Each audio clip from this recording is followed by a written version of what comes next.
आज का टॉपिक रहेगा आपका volume and surface area. Volume होता है आप लोगों का आयतन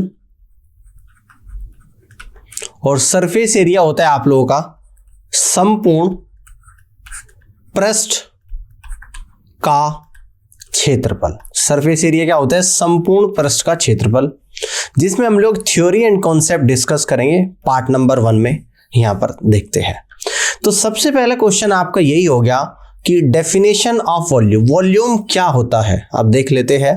the volume of a 3 dimensional object refers to the amount of space it occupies in 3 dimension. It is the measure of how much fluid or material can be contained within the object. ये एक 3 dimension आप लोगों का object होता है। Let's say 3 dimensional object क्या है? जैसे कि आपने देखा होगा एक क्यूब आता है ना, क्यूब देखा होगा। तो क्यूब की 3 डायमेंशन होती है, लेंथ होती है, ब्रेथ होती है, हाइट होती है। तो उस 3 डायमेंशन ऑब्जेक्ट के अंदर अगर आप कुछ भी फिल करोगे, जितना वो मटेरियल या उसके अंदर जो फ्लूइड आता है वही वॉल्यूम होता है। लेट्स से फॉर एग्जांपल आपके घर में एक कमरा है, हर किसी घर में, तो जो रूम है उस रूम के अंदर आप जितना भी फ्लूइड या मटेरियल भर सकते हो या कुछ भी और पदार्थ को भर सकते हो, वही उसका वॉल्यूम है जो उस कमरे के अंदर आ सकता है। ठीक है ना। मान लो कमरा है और कमरे के अंदर मान लो कि मैंने पानी भर दिया, ठीक है ना, और कमरे में पूरे में ऊपर तक पानी भर गया। जो जितना उसमें पानी आया वही वॉल्यूम ऑफ कमरा है। और कमरे को हम लोग किस तरीके से लेके चलते हैं? क्यूबॉइड। क्यूबॉइड की शेप में हम लोग कमरे को मानते हैं। क्यूबॉइड क्या होता है? आपका घनाभ होता है। ठीक है ना। बात समझ में आ रही है? यहां तक की बात क्लियर होगी। तो यही आपका वॉल्यूम होता है। Volume is typically express in cubic units. इसको क्यूबिक यूनिट्स में रिप्रेजेंट करते हैं। क्यों करते हैं? क्योंकि इसमें 3 डायमेंशन का ऑब्जेक्ट रहता है, लंबाई, चौड़ाई, ऊंचाई, है ना। तो इसलिए cubic unit such as cubic centimetre या सेंटीमीटर की पावर 3 या फिर क्यूबिक मीटर या मीटर की पावर 3, इस तरीके से हम लोग इसको लिख सकते हैं। तो बात समझ में आ गई वॉल्यूम क्या होता है। अब अगला जो क्वेश्चन आपका बनेगा कि definition of surface area. Surface area क्या होता है? ध्यान से देखिएगा। The surface area of a 3 dimensional object.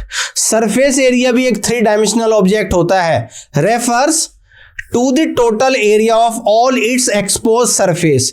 यानी कि 3 डायमेंशनल ऑब्जेक्ट में हर एक सरफेस के द्वारा जितना भी एरिया को एक्सपोज किया जाता है वही आपका सरफेस एरिया कहलाता है। अब ध्यान से सुनिएगा। It is the measure of how much area needs to be covered with paint or any other material to completely coat the object's outer surface। देखो क्या है, मान लो कि कोई 3 डायमेंशनल एक ऑब्जेक्ट है, उसके बाहर की सरफेस पर मुझे कलर करना है। तो उस ऑब्जेक्ट पर मैं उस बाहर सरफेस पे जब कलर करूंगा, जहां जहां पर कलर कर पा रहा हूं वही उसका सरफेस एरिया बनेगा। ठीक है ना। क्या बनेगा? सरफेस एरिया, या इसको आप लोग टोटल सरफेस एरिया भी कह सकते हो। बाय डिफॉल्ट अगर कहीं पर लिखा है सरफेस एरिया तो आपको मानना है कि टोटल सरफेस एरिया की बात हो रही है। ठीक है ना। मान लो कोई कमरा, एक खाली जगह पे मैंने एक कमरा बना दिया और मुझे कमरे के बाहर की तरफ उस पे क्या करना है? कलर करना है। तो जहां जहां पर मैं उसको कलर कर पाऊंगा, चारों दीवारों पर उसकी, मान लो अगर छत पे भी मैं कलर कर रहा हूं, तो वही उसका टोटल सरफेस एरिया यहां पर बनेगा। यानी कि जिस आउटर सरफेस पर जहां जहां पे कलर कर पा रहे हैं वही उसका क्या होगा? Surface area.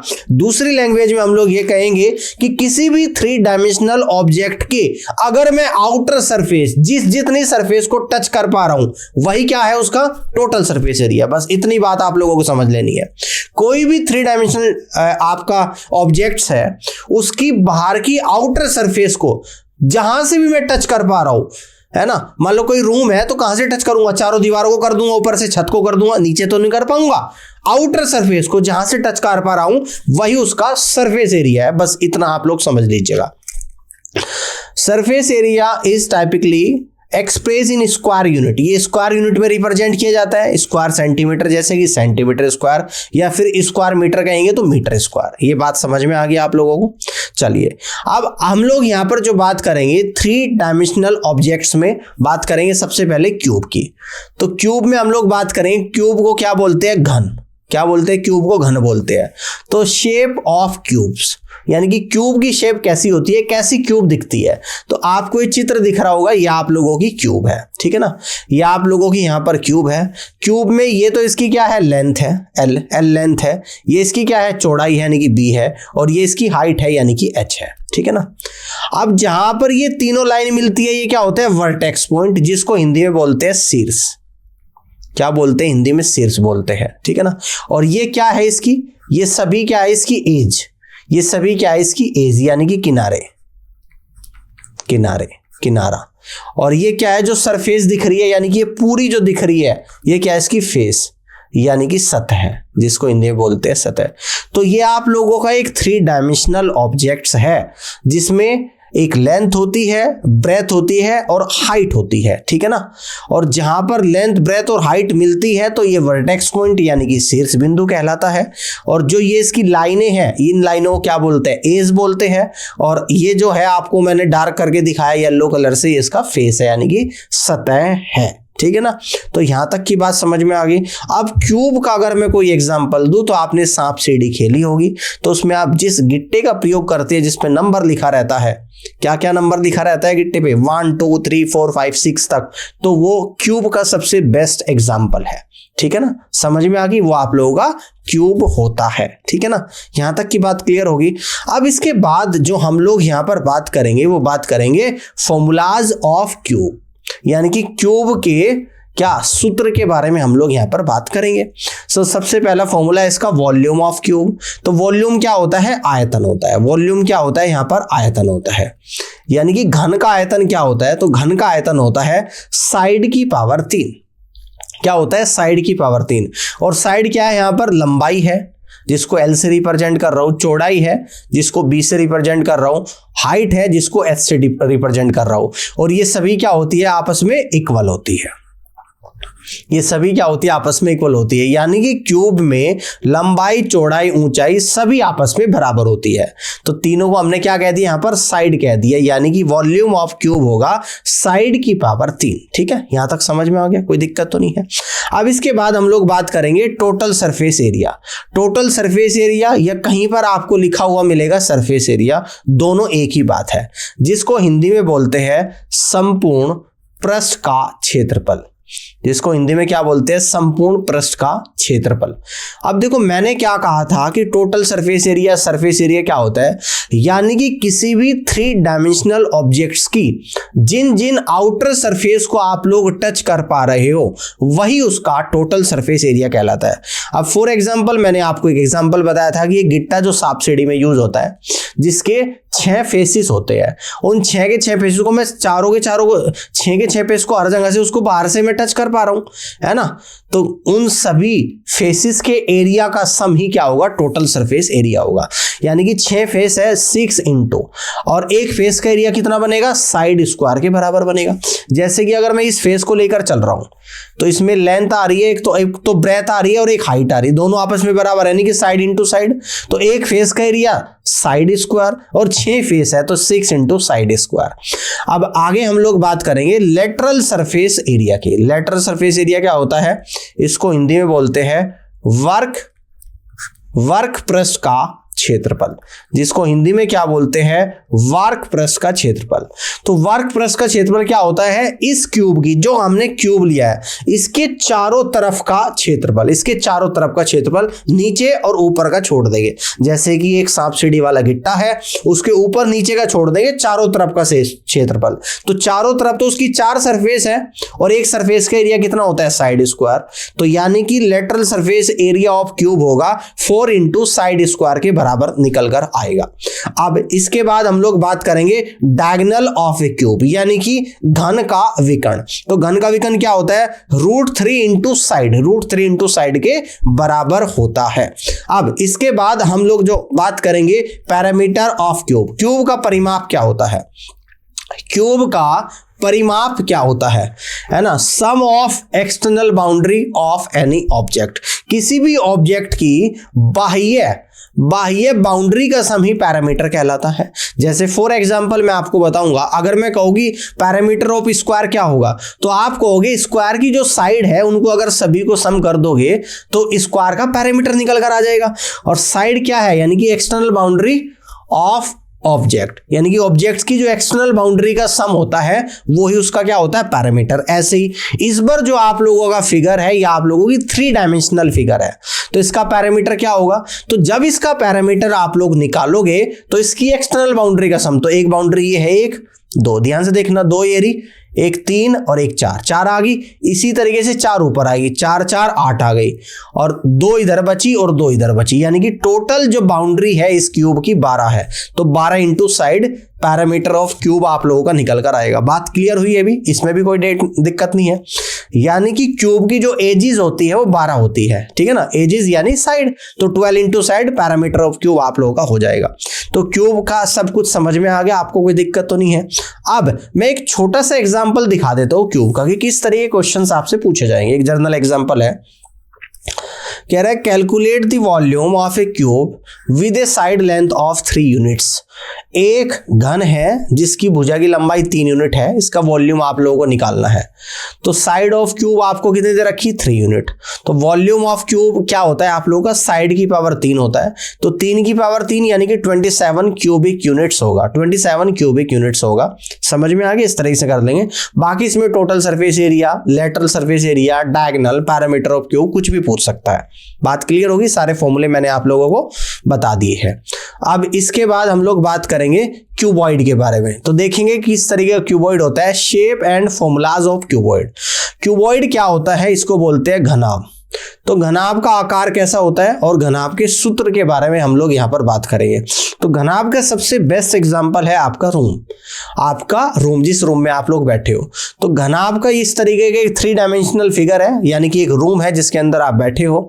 अब इसमें एक तो होती है आप लोगों की लेंथ होती है, एक ब्रेथ होती है और एक हाइट होती है ना, जो कि तीनों अलग अलग होती है। लेंथ कमरे की अलग होगी, ब्रेथ अलग होगी, हाइट अलग होगी। सेम भी हो सकती है, अगर तीनों चीज सेम है तो वो क्यूब बन जाएगा, तीनों चीज डिफरेंट है तो आप लोगों का घनाभ बनेगा।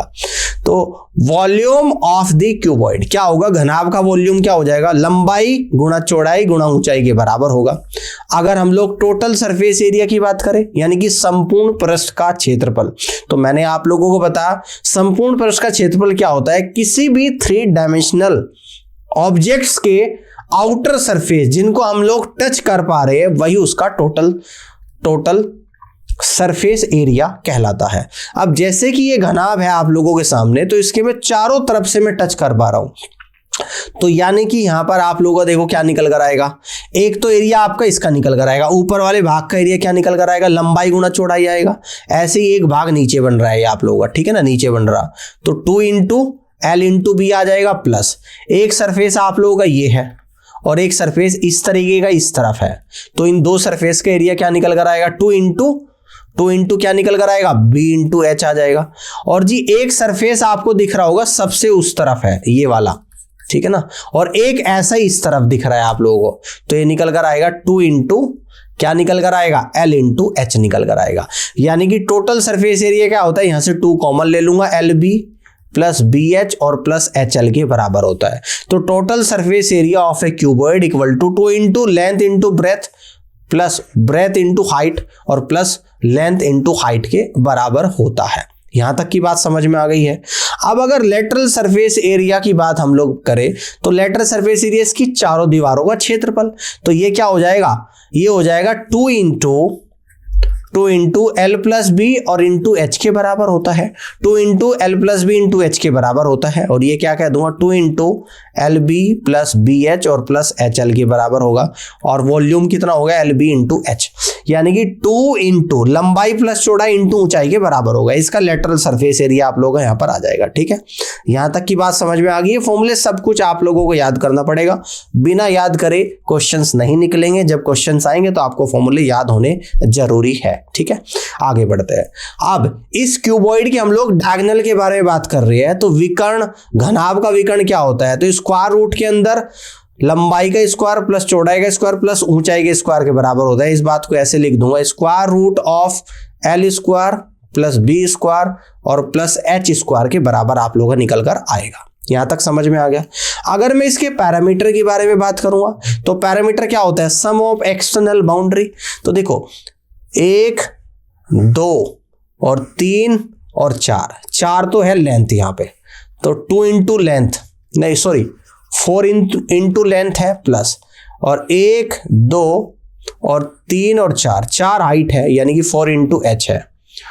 ठीक है, अब चौड़ाई कितनी है, 1 2 और 3 4 चौड़ाई है, 4 इंटू बी, यानी कि 4 कॉमन ले लूंगा, आएगा L plus B plus H के बराबर आएगा, यानी parameter of cuboid equal to 4 into length plus breadth plus height के बराबर होगा। इस बात को लिख दूंगा 4 ब्रैकेट के अंदर L plus B plus H के बराबर आप लोगों का निकल कर आएगा। यहां तक समझ में आ गई। अब मैं क्यूबॉइड का एक छोटा सा एग्जाम्पल आप लोगों को यहां पे समझा रहा हूं कि किस तरह के क्वेश्चन पूछे जाते हैं। अब ध्यान से देखिएगा कि find the volume of A rectangular cuboid with dimension 10 centimetre, 5 centimetre and 3 centimetre, यानी कि एक क्यूबॉइड है जिसकी डायमेंशन आप लोगों को गिवन है, इसका वॉल्यूम बताना है। तो यहां पर लंबाई ले ली 10 सेंटीमीटर, चौड़ाई ले ली 5 सेंटीमीटर, हाइट ले ली 3 सेंटीमीटर। तो वॉल्यूम ऑफ क्यूबॉइड क्या होता है, लंबाई गुणा चौड़ाई गुणा ऊंचाई, यानी कि वॉल्यूम निकल कर आएगा 10 सेंटीमीटर गुणा 5 सेंटीमीटर गुणा 3 सेंटीमीटर, तो 10 पंजे 50 और 50 थी 150 क्यूबिक सेंटीमीटर, या हम लोग कह देंगे 150 सेंटीमीटर की पावर 3। तो इस तरीके से आप लोग वॉल्यूम ऑफ क्यूबॉइड निकाल सकते हो। लेंथ ब्रेथ हाइट गिवन है, वॉल्यूम होता है लंबाई गुणा चौड़ाई गुणा ऊंचाई, वैल्यू रखोगे डायरेक्ट आंसर निकल कर आएगा, यूनिट आएगी सेंटीमीटर क्यूब। क्लियर। अब अगला जो आपका 3 डायमेंशनल ऑब्जेक्ट्स है वो है आप लोगों का यहाँ पर सिलेंडर। सिलेंडर को यहाँ पर क्या बोलते हैं हिंदी में, बेलन। तो बेलन किस तरीके का होता है और बेलन के क्या क्या फॉर्मूले होते हैं उन सब के बारे में हम लोग देख लेंगे। तो बेलन की शेप राइट साइड में आप लोगों को दिख रही होगी, बेलन, ठीक है ना। ये क्या है आप लोगों का, बेलन है। जैसे सड़क बनाने के लिए जिस रोलर का यूज करते हैं, रोलर जो होता है वो भी एक बेलन की शेप का होता है, ठीक है ना। वो क्या होता है, बेलन की शेप का होता है। या मैं कहूँ कि कोई पाइप का टुकड़ा है 1-2 फीट का, तो वो भी क्या है, एक तरीके से बेलन की शेप का है। तो देखो बेलन इस तरीके से होता है, ये होती है बेलन की रेडियस, जिसको आर से डिनोट करा है, ये रेडियस है। ये बेलन की यहाँ पर हाइट दे रखी है, ये क्या है, बेलन की यहाँ पर हाइट है, ठीक है ना। ये इसका क्या है, सर्कुलर बेस है। ये ऊपर नीचे बेलन का क्या होता है, ये सर्कुलर बेस होता है, सर्कुलर बेस, यानी जिसको हिंदी में बोलते हैं आधार का क्षेत्रफल। ये होता है बेलन के आधार का क्षेत्रफल, ठीक है ना। इसके बाद ये क्या है, कर्व सरफेस एरिया, यानी कि बेलन, जैसे ये बेलन है उसके चारों तरफ का जो एरिया होता है वो होता है कर्व सरफेस एरिया। जो कर्व में एरिया रहता है वो बेलन का कर्व सरफेस एरिया कहलाता है, जिसको वर्क पृष्ठ का क्षेत्रफल बोलते हैं। तो सबसे पहले बात करेंगे कि बेलन का आयतन क्या होता है। तो आयतन होता है pi into R square into H के बराबर, जहां पर आर रेडियस है, एच हाइट है। ये बेलन का आयतन हो जाएगा। टोटल सरफेस एरिया क्या हो जाएगा, तो टोटल सरफेस एरिया क्या हो जाएगा, 2 पाई आर और ब्रैकेट के अंदर h प्लस आर होगा, 2 पाई आर और ब्रैकेट के अंदर h प्लस आर। तो टोटल सरफेस एरिया कब निकलता है, कर्व सरफेस एरिया में जब आधार का क्षेत्रफल जोड़ेंगे तो टोटल सरफेस एरिया निकल कर आएगा। अब हम लोग सबसे पहले कर्व सरफेस एरिया देख लेते हैं। तो इसके कर्व सरफेस एरिया होता है 2 पाई आर एच, ठीक है ना। अब देखो कर्व सरफेस एरिया अगर 2 पाई आर एच है और जिसमें सर्कुलर बेस का एरिया जोड़ेंगे, यानी कि आधार का क्षेत्रफल, तो नीचे आधार का क्षेत्रफल क्या हो जाएगा, पाई आर स्क्वायर, और ऊपर वाले का भी क्या हो जाएगा, पाई आर स्क्वायर, क्योंकि 2 सर्कुलर बेस बनते हैं बेलन में। तो ये निकल कर आएगा 2 पाई आर एच और प्लस 2 पाई आर स्क्वायर। तो यहां पर आएगा आपका 2 पाई आर और ब्रैकेट के अंदर आएगा h प्लस आर। तो यानी ये क्या हो जाएगा, टोटल सरफेस एरिया, जो मैंने यहां पर लिखा है। यानी कि कर्व सरफेस एरिया में अगर आधार का क्षेत्रफल जोड़ देंगे, नीचे वाले आधार और ऊपर का, तो टोटल सरफेस एरिया संपूर्ण पृष्ठ का क्षेत्रफल निकल कर आता है। और संपूर्ण पृष्ठ का क्षेत्रफल होता है 2 पाई आर इंटू ब्रैकेट के अंदर h प्लस आर के बराबर निकल कर आएगा। यहां तक की बात समझ में आ गई। यही फॉर्मूले हैं सिलेंडर में, 3 फॉर्मूले आप लोगों को याद रखना है। अब एक छोटा सा एग्जांपल देख लेते हैं, एग्जांपल ऑफ सिलेंडर, यानी कि बेलन का उदाहरण। तो एग्जांपल में देखो क्या दे रखा है कि find the total surface area of a cylinder with A radius of 5 centimetre and A height of 8 centimetre. यानी कि एक बेलन की बेलन की त्रिज्या 5 सेंटीमीटर है, ऊंचाई 8 सेंटीमीटर है, तो इसका टोटल सरफेस एरिया आप लोगों को बताना। देखो रेडियस 5 सेंटीमीटर, हाइट 8 सेंटीमीटर, तो टोटल सरफेस एरिया क्या होता है 2 pi r h plus 2 pi are square. तो यहाँ पर वैल्यू रखनी स्टार्ट करेंगे तो 2 पाई इंटू रेडियस 5 है, हाइट 8 है, प्लस 2 पाई रेडियस कितनी है यहाँ 5 का स्क्वायर आ जाएगा। तो सोल्व करेंगे, देखो यहाँ पर कितना निकल कर आएगा, 8 पंजे 40 दूनी 80 पाई और प्लस 5 में 25 दूनी 50 पाई। 80 और 50 कितना हो जाएगा आपका 130 पाई। सरफेस एरिया की बात कर रहे हैं और सेंटीमीटर में आप लोगों को डायमेंशन दे रखी है, तो सेंटीमीटर स्क्वायर या स्क्वायर सेंटीमीटर कुछ भी कह सकते हैं आप लोग। तो यहां तक की बात क्लियर होगी। इस तरीके से आप लोग सिलेंडर में कुछ भी आपसे पूछेगा, चाहे आपसे कर्व सरफेस एरिया पूछे, चाहे आपसे वॉल्यूम पूछे, तो आप लोग इजिली निकाल दोगे। अब इसके बाद हम लोग बात करेंगे कौन के बारे में, और कौन को हिंदी में बोलते हैं शंकु। क्या बोलते हैं? शंकु। अब शंकु किस तरीके का होता है, आपने एक आइसक्रीम खाई होगी बचपन में, जो नीचे से ऐसे नोक वाली होती है और ऊपर उसमें आइसक्रीम भर के देता है, रेड कलर की जो आती है, तो एक तरीके से शंकु जैसी होती है। या तेल की कुप्पी जिसमें तेल डालते हैं, नीचे से कोने की तरह होती है, वो भी एक शंकु की तरह होती है। किस तरीके का दिखता है मैंने आपको फिगर में दिखाया है। तो ये तो शंकु की रेडियस हो जाएगी, जिसको स्मॉल आर से डिनोट करेंगे।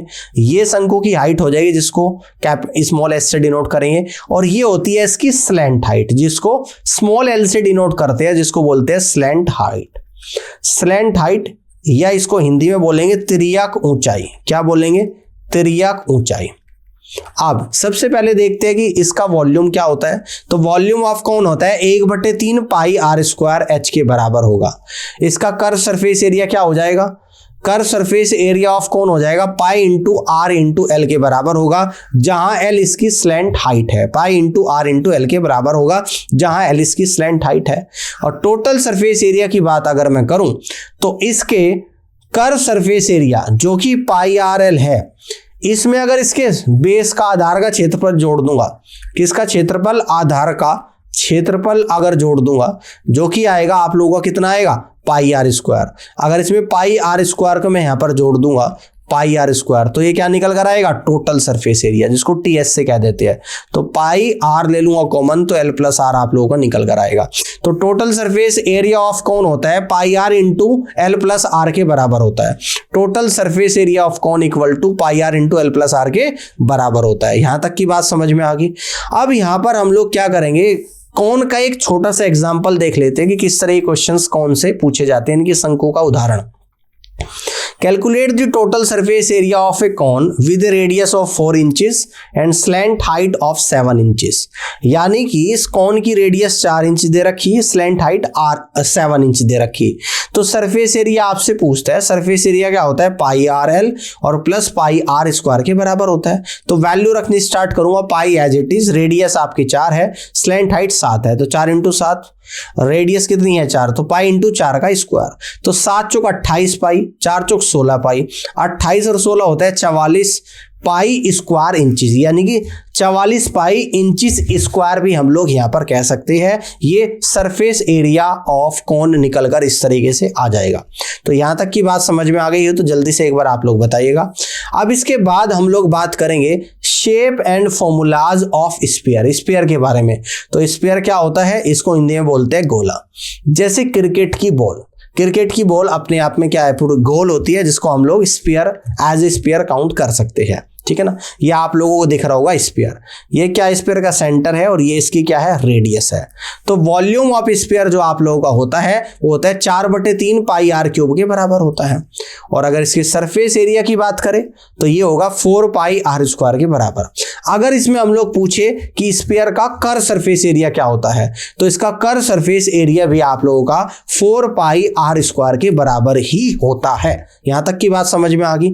अब स्फीयर के लिए एक छोटा सा एग्जांपल आप लोगों के लिए इसको देख लेते हैं कि किस तरह के क्वेश्चंस स्फीयर में आपके लिए आएंगे। If the surface area of A sphere is 1386 centimetre square, find the radius of the sphere. यहां पर आपको गोले का संपूर्ण पृष्ठ का क्षेत्रफल दे रखा है, तो गोले की त्रिज्या आप लोगों से पूछता है। The surface area of sphere equal to 4 pi are square होता है, जो कि 1386 दे रखा है। पाई की वैल्यू को हम लोग 22/7 रखेंगे, तो 4 गुना 22/7 into R square equal to 1386। तो यहां से जैसे ही सोल्व करेंगे, देखो 11 से 22 दो बार कटेगा, 11 एकम 11, 11 दूनी 22, 11 छिका 66, और 2 से आप लोगों का 63 बार कटेगा। ठीक है ना, 63 बार कटेगा। तो यहां से आप लोगों का क्या निकल कर आया, यानी आर स्क्वायर जो आपका यहाँ पर निकल कर आएगा, यह आएगा 63 गुणा 7/4, यानी कि आर बराबर निकल कर आएगा स्क्वायर रूट के अंदर 63 गुणा 7/4, या इसको इस तरीके से कह देंगे, 63 को कहेंगे 9 गुणा 7 और गुणा 7/4। तो 9 में से 3 बार आएगा, 7 गुणा 7 में से 7 बार, 4 में से 2 बार, तो 21/2 आप लोगों का निकल कर आएगा, जो कि 10.5 सेंटीमीटर आ जाएगा। देखो यहाँ पे लिखा हुआ है, तो रेडियस ऑफ स्फीयर आपका निकल कर आएगा 10.5 सेंटीमीटर। यहां तक की बात समझ में आ गई। इस तरीके से आप लोग कर सकते हैं। इसमें और भी बहुत सारे क्वेश्चंस हैं जो हम लोग एक्सरसाइज में डिस्कस करेंगे। उसके बाद हम देखेंगे PYQ, यानी कि प्रीवियस ईयर क्वेश्चंस किस तरीके से पूछे जा रहे हैं, उनको भी हम लोग डिस्कस करेंगे। फिलहाल के लिए इतना ही, अब आगे बढ़ते हैं और सबसे लास्ट में जो हम डिस्कस करेंगे, shape and formulas of hemisphere. Hemisphere को क्या बोलते हैं हिंदी में? अर्धगोला। अब हम लोग यहां पर डिस्कस करने वाले हैं अर्धगोला के बारे में, यानी कि जब गोला को बीच से कट कर दिया जाता है तो आप लोगों का बनता है अर्धगोला, ठीक है ना, अर्धगोला। तो अर्धगोला इस तरीके से बीच से कट कर दिया, ये इसका अर्धगोले का क्या है? रेडियस है, और ये क्या है यहाँ पर? ये पूरा यह आधार का क्षेत्रफल है अर्धगोले का, जिसको कहेंगे πr²। देखो ये रेडियस और यहां से भी अगर रेडियस लेंगे दोनों बराबर हो जाएगी, ठीक है। अब ध्यान से देखिएगा, जब इसके वॉल्यूम की बात करेंगे भाई, उसका वॉल्यूम क्या होता है स्फीयर का? 4/3 πr³। तो इसको, वो पूरा गोला है या आधा गोला, तो इसका वॉल्यूम क्या हो जाएगा? उसका आधा, यानी कि 2/3 πr³ के बराबर होगा। जब इसके हम लोग कर्व सरफेस एरिया के बारे में बात करेंगे, यानी कि जो कर्व भाग है, ये वाला भाग, इसका एरिया कितना निकल कर आएगा? तो देखो उसका कर्व सरफेस एरिया क्या था? 4πr² स्फीयर का, इसका क्या होगा? उसका आधा, यानी कि 2πr² हो जाएगा। अगर टोटल सरफेस एरिया के बारे में हम लोग बात करेंगे तो टोटल सरफेस क्या होता है? कर्व सरफेस एरिया प्लस नीचे आधार का क्षेत्रफल भी जुड़ जाएगा। तो यानी कि टोटल सरफेस एरिया क्या होता है? कर्व सरफेस एरिया 2πr² और नीचे आधार का क्षेत्रफल πr², और ये टोटल निकल कर आएगा 3πr²। तो total surface area of hemisphere is equal to 3πr² के बराबर आता है। तो यहां तक की बात समझ में आ गई। इस तरीके से आप लोग क्वेश्चंस को कर पाओगे। अब हम लोग यहां पर हेमीस्फीयर का एक छोटा सा एग्जांपल्स देख लेते हैं कि किस तरीके का हेमीस्फीयर पर उदाहरण है।